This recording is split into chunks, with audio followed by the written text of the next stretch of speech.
बहुत खुशी के बात है जे अपना सबके राघोपुर के प्रांगण में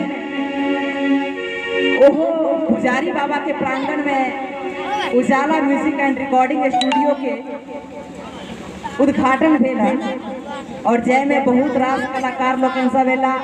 हमरा सबके मनोबल जैसे बढ़ौले जय में राजीव भाई जी के बहुत योगदान छन जे हम सब उनके आशीर्वाद से आए तक पहुंच कैन कैन आँख फटैया हे मैया हमरा कहलो न जाइए